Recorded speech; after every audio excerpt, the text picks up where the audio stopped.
Advanced transcription number 22, speed 100 words per minute. Start. Sir, my friends have talked about master plan and Delhi's master plan has been objected to.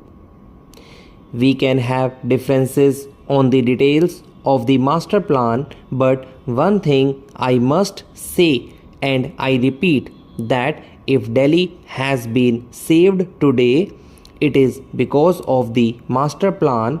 It is because the land uses have been determined. It is because we had decided that the town would expand in a certain way, that we did not find a factory coming up next to Parliament House. In the master plan, we did not find, for instance, somebody putting up a mandir near the India Gate. The master plan is only a pattern of growth. Therefore, there is nothing wrong with the master plan as such. Master plan should be there not only for Delhi, but as I said, for everywhere. I might say that we have decided to reappraise the Delhi master plan, keeping in view the changed circumstances, the experience so far gained, and the need to envisage a broad pattern of development up to the year 2000. Moreover, the future of Delhi's development is to be conceived in the overall context of National Capital Region, the broad plan for which has already been prepared. While preparing the master plan, we will also take into account the date that has become available as a result of the recent census. The population projection, the density pattern, the zonal regulation, etc. will be subjected to fresh look with a view to evolving the most suitable and equitable pattern of development consistent with our economic and social objectives. Here I would like to make it clear that reappraisal does not mean large-scale amendment of the master plan, which has been prepared after careful analysis of the relevant factors, nor does involve regularization of all unauthorized constructions. The reappraisal will mean that the plan will be made more comprehensive, more scientific, and more compatible with our economic and social aspirations, in keeping with the changing perspective. So far as unauthorized colonies are concerned, I might say in this context that a very big number of these colonies have been regularized.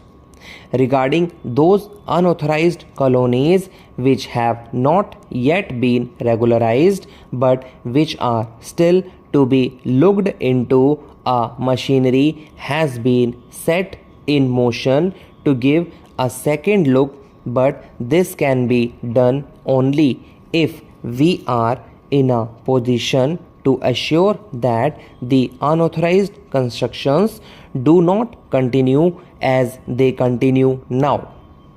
That is why I propose to bring forward before this Parliament in the current session legislation for taking very penal action against those who indulge in selling and buying of unauthorized land, because unless we are in a position to contain the problem, until then the problem cannot be solved.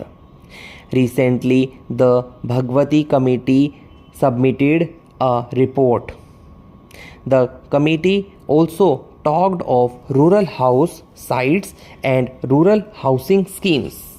The committee's report said that housing has the biggest employment potential.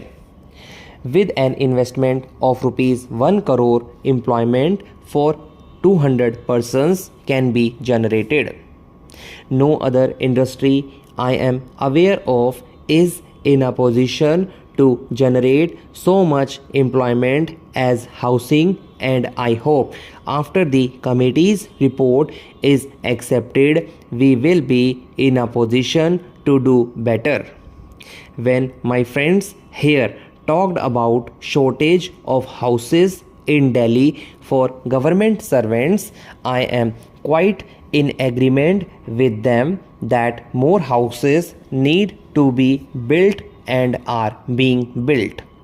But it is very difficult for us to create conditions for the section of the society as entirely different from the community as a whole.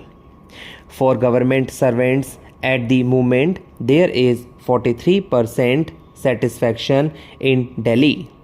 That means for 43 out of 100 government servants are in a position to provide government houses. But in the current plan, we have now undertaken a program for construction of houses costing about rupees 17 crores, and we will be in a position to add about 8,000 more units in Delhi. This will not go a long way to help, but I hope it will go to some extent to ameliorate their difficulty. Another part of the government servants' difficulty is after retirement. When a government servant retires, whether he is living in a government house or in a non-government house, he does not know where to go. After retirement, government servants and the employees of public undertakings find it extremely difficult to find suitable accommodation. The pension admissible to them is usually 1/3 of their income before retirement, and they are asked to vacate the government accommodation immediately after retirement.